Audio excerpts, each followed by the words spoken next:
Hey you beautiful buccaneers, Falcore here. So one of the best parts about the Insider's NDA finally being lifted is that I can now create proper content around that build. This is especially useful since, let's be honest, the current live build doesn't exactly offer a treasure trove of opportunities to work with, and that's me putting it politely. So rolling into the second month of Season 17, Rare is introducing a brand new feature, the Smugglers heist. Think of it as a slightly different flavored sea fort. If the old ones were blueberry, this is raspberry. The ghosts who once haunted the place have now been unceremoniously kicked out by the fiery landlord himself, and now the skeletons have moved in and claimed squatters' rights. The gameplay loop here is straightforward, and very much in the same vein as Skull of Sirensong, the quest will magically appear on your ship's mast, acting as an opt-in adventure that pits crews against each other for a massive haul of trinkets. Brand new loot, scattered across a fortress full of dangers and doors. Once you accept the quest, you'll need to sail off to a random smuggler location, which changes every time. There you will retrieve a key that looks suspiciously familiar. Think somewhere between the Goonies and the skull from Trapdoor. I'll let you decide which. With the key in hand, you unlock the main gate of the fortress. Waves of skeletons will spawn, growing stronger until eventually several skeleton captains show up. Taking them down rewards you with even more keys to open additional vault sections hidden throughout the fortress. What is the ultimate objective? To secure a very special painting, for reasons that remain confusing. But here's the thing, this painting is currently the most valuable loot item in the entire game, worth a staggering 175,000 gold when handed in to the smugglers. This single item tops everything else Sea of Thieves has ever offered in raw value. There is some other loot too and tools, but we know everyone will drop those in the ocean whilst they're running. Now what I'm showing you here was captured on Insiders, so some details, mechanics or pacing could very well change before it goes live, and secondly, because it was Insiders, I managed to complete this fort 7 times without one single soul contesting me. Needless to say, I doubt the live build will be so forgiving. Once the full hive mind of the community gets its hands on this event, it's going to be a very different story. Now let's get into the nitty-gritty here, and it honestly pains me to say this yet again, because I want to tell you this is a step in the right direction, but sadly, it just isn't.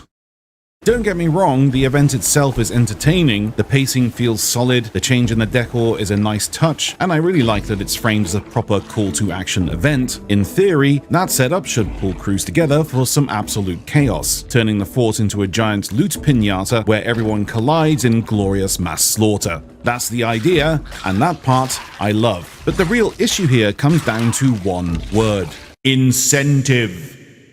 I can confirm that the commendations tied to this event are finalized, and they are, frankly, extremely basic. It's just do everything once. That's it. Now, some people might hear that and think, good, I don't want to spend hours with a spreadsheet just to keep track of it all. And sure, I get that. But here's the problem when you design a literal call-to-action event, something Rare clearly wants players to rally around. You can't rely on such bare-bone commendations. You need incentives that keep people coming back. And what do you actually get for doing them all? 2 trinkets for your ship, and not even particularly exciting ones. They're just blueprint-style drawings of the event. Nice little pictures, sure, but hardly the kind of reward that makes people leap into action beyond week 1. Then there's the loot itself. None of the treasures inside the vault can be sold to any of the trading companies aside from maybe the odd skull and the odd merchant crate, and the big ticket item, the painting worth 175,000 gold, doesn't even have its own commendations. There's no ongoing chase, no long-term goal like we've seen with, say, the Chest of Fortune. You sell it once and that's the end of it. Done.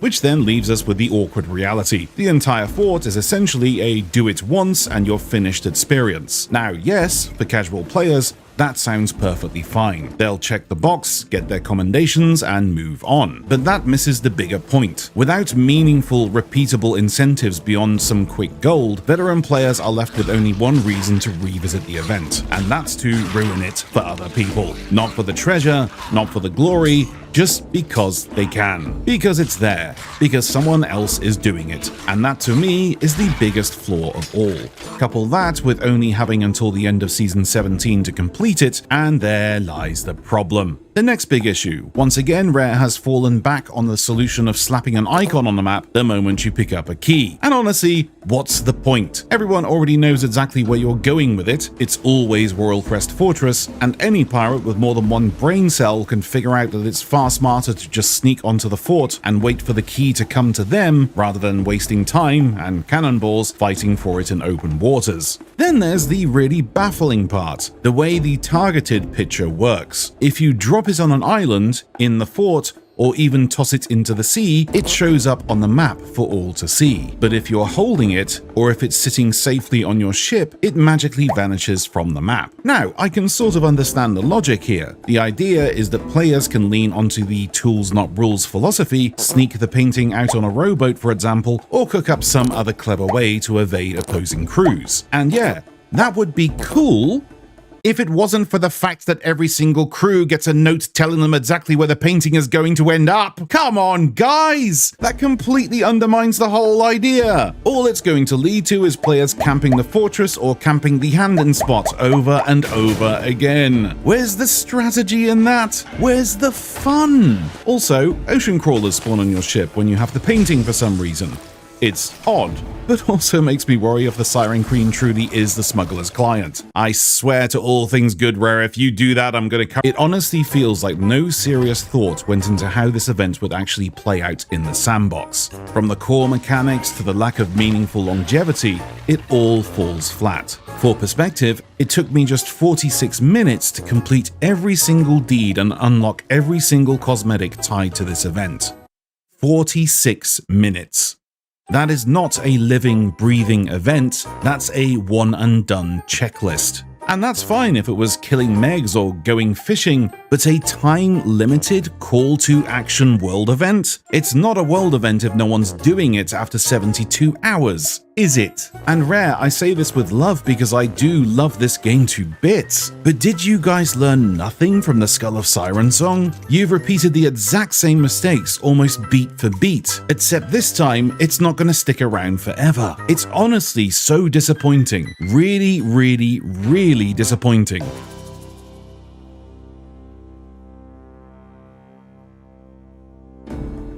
Now, the purpose of this video isn't just for me to vent, it's to hopefully echo some of the wider community feedback, because trust me, it's not just me saying this. Plenty of pirates out there have been very vocal about the flaws in this mission. And the thing is, this could be a really fun event if Rare nails the fundamentals. So drawing on the best and most repeated bits of feedback, here's how this event could be made infinitely better.